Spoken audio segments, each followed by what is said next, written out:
Իդեպ Նիկոլը, որ ասում ես գնա մեղանչի եւ այլն, ինքը այն օրը բացատրեց խի ենք, ասում դե հայ-հոյա խոսել եմ, դրա համար եմ գնում պատարակների, որ տենց մաքրվեմ։ Հա, ոչ թե որ Արցախը Ադրբեջանն եմ նվիրել են։ Միակ պատճառը ինչի է ինքը գնում, ինքը բացատրեց այս կոնտեքստում շատ կարևոր է,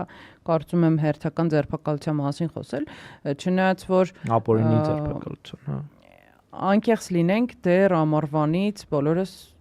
համենայն դեպս ենթադրում էինք, այո, որ դա շատ հավանական տարբերակ է, որ Արշակ Սրբազանին պիտի ձերբակալեն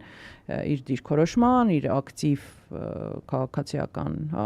դիրքորոշման եւ դիմադրողականության համար։ Այո։ Պարզեր, որ Միքայել Սրբազանից հետո արդեն ինձ համար ակնհայտ էր, որ Արշակ Սրբազանին ինչ որ մի պատրվակով փորձելու են ձերբակալել։ Սկսեցին այդ ֆեյք վիդեոներից, որոնց մասին էլի Մուրադյան Ռուբենի հետ կխոսենք, հասկացան դա չանցավ։ Հետո բրոս արեցին ուրիշ մի հատ ապուշ ինչ որ թեմա վեհափառի մահափորձի վերաբերյալ իբր նա կազմակերպել է։ Էդ էլ հասկացան вообще չաշխատեց, որոշեցին ինչով վերցնել, ինչ որ մեկի ջեբը պլան գցելու թեմայով։ Այտենց չկա տես բան։ Աննկարագրելի աբսուրդ։ Այն ասա քանի տարի առաջ։ Հա, 18 թվական 7 տարի առաջ։ Իբր ինքը Նոր Հայաստան, Նոր Հայրապետ այդ բան շարժման, հակաեկեղեցական շարժման ջուր ակտիվիստներից մեկի պայուսակի մեջ գցելա պլան։ Ու նոր այդ ակտիվիստը հիշելա, որ պետքա 8 տարի անց դրա մասին հայտնել իրավապահ մարմիններին, չգիտես էլի, ոչ ծիծաղալու է, ոչ արդեն այն կարգի են ժողովրդին հայ հասարակությանը էշի տեղ դնում, էլի բառացիորեն։ Այսինքն իրանք այնքան են թերագնահատում բոլորիս հավաքական ինտելեկտուալ կարողությունները, որ իրանց թվում է, որ այսինքն հիմարություններ մարդկանց հրամցնելով իրանք համոզելու են, որ այո, Արշակ Սրբազանը բանա, նարկադիլերը ինքը պետքա նստի։ Չի կարելի էլի այդքան մարդկանց հանդեպ, այդքան սեփական ժողովրդի հանդեպ անհարգալից վերաբերմունք ունենալ չի կարելի։ Դե չեն սիրում իրանք այս ժողովրդին։ Հասկանում եմ չեք սիրում, բայց գոնե ուղեղ այդ միջին վիճակագրական հայ մարդ ուղեղը հարգեք, չի կարելի։ Ձեր էլեկտորատով եք առաջնորդվում, ես հասկանում եմ։ Մենակ իրանց համար այս ինֆորմացիան, որտեվ պարզ է որ ձեր էլեկտորատից դուրս չեն սիրում նաև այն մարդկանց, ովքեր իրանց քվեարկել են հավատալով, իրանք չեն հարգում։ Իրանք առաջինը խաբել են նրանց, ովքեր քվեարկել են դե ֆակտո իշխանությունների օգտին։ Այն մեր հայրենակիցներին, որոնք այդ քարոզչությանը տրվել են ու քվեարկել են։ Գիտես, այս քո ասածին ուզում եմ այսօր քանի որ նաև նշում եմ փաստաբանի օրը, ասենց մի քանի բաներ իրար կապենք այս քո ասածի, հա։ Մեր փաստաբան ընկերներին փաստաբան ընկերներին անցած անգամ էլ ասեցինք, երբ որ տաթևիկներ հյուր ասեցինք, որ իրանց գործը շատ կարևոր է, մեկ անգամ եւս ուզում ենք ասել բոլորին այդ փաստաբանական մեծ համայնքին, որոնք իրենց գործը անում են եւ իրենց շնորհիվ է, որ այդ բռնաճնշումները նաև այս մասշտաբներին են դեռ, այսինքն չունեն ավելի մեծ մասշտաբներ։ Այսօր փաստորեն նաև ուրեմն Ռուբեն Մելիքյանը ասաց, որ իրանց նախաձեռնության 5 իրավապաշտպանների 2 ամյակն է նշվում, դա համար հատկապես 5 իրավապաշտպաններին, որոնց մենք ցավոք սրտի շատ ենք առնչվում, ցավոք ինչու, որովհետև տղեկը անդադար զբաղվում են հատկապես քաղաքական հետապնդումներով, իրենց 2 ամյակն է, իրենց էլ ենք շնորհավորում ու այդ 5 իրավապաշտպաններից Վահանը Հովանիսյան, ես անձամբ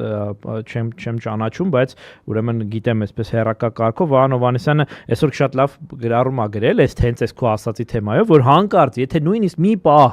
մտածում եք, որ բան էլի, որ հա, չէ, էսի քաղաքական հետապնդում չի, իսկապես Արշակ Սրբազանին ձերբակալել են, որովհետև ինքը, չգիտեմ, ինչ որ թմրամիջոցներ եւ այլն, տենց որ կեղծ բաներ, ինքը Էսկոբարը լավ էլի, ուրեմն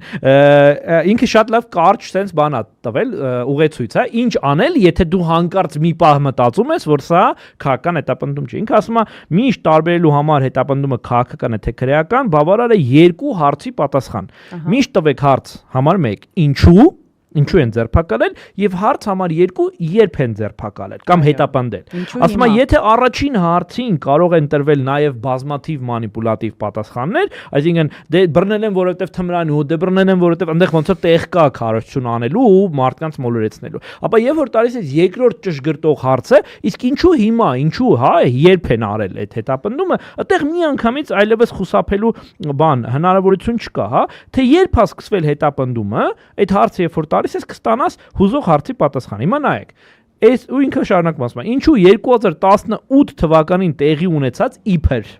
հա, այսինքն տենցա չէ վարկածը, որ 18 թվի մայիսի հունիսին այ տենց մի հատ բան ա եղել, որի համար այսօր 7 տարի ու կես անց մեր Արշակ Սրբազանին ձերբակալում են, տանում են կալանքի, այսինքն հերիք չի մի հատ գործ են հարուցում, մի հատ էլ այն ամենաբան ձևով, ընդ որում որտեղ են դա անում, երբ որ ինքը գնացել է հարցազրույցի այլ թեմայով։ Մած գա էլի այդ բանը, այն որ ոնց էր են 10 հարցաքննության էին տարել, Ինչական կոմիտեից ասենք հենց մած գա այն ոնց էր այդ բան բոլշևիկները, որ ցարական ընտանիքին, բանին, հա, սպիտակներին բռնում էին ու ուզում էին վերացնեին, բան էին, չէ, անում տանում էին հարցաքննության ու հարցաքննության տեղը կորում էր մարդը, էլի։ Այ հիմա մենք ոնց որ այտենց այդ բոլշևիկյան այդ ոճի բանի ականատես ենք լինում ու ուրեմն Արշակ Սրբազանին հիմա հարց ենք էլի տալիս այդ օգտվելով Վահանի ասած մեթոդից։ Ինչու 2018 թվականին իբր տեղի ունեցածի համար Արշակ Սրբազանի դեմ քրեական հետապնդումը հարուցվում 2025 թվականի դեկտեմբերին։ Երբ որ այդ հարցը տալիս ես, ամեն ինչ ունի տեղը, որովհետև այդ անում են ազգային եկեղեցին տապալելու, վեհապար հայրապետին տապալելու եւ օղակը սեղմելու համար։ Բայց Արշակ Սրբազանին անձամբ իմանալով, վեհապար հայրապետի անձամբ իմանալով վստահ եմ, որ իրանց սա որևէ ձևով չի, այսպես ասած, կոտրելու կամ առավելևս վեհապարի պարագայում վեհապարը ըստ մեր հավատի ու դավանանքի աստվածօծյալ մարդ է, հետևաբար իրեն որևէ բան չի կարող կոտրել։ Վստահեցնում եմ Արշակ Սրբազանը պատրաստ էր այս ամեն ինչին եւ իրեն բնորոշ հումորով հաղթահարելու է սա հաստատ։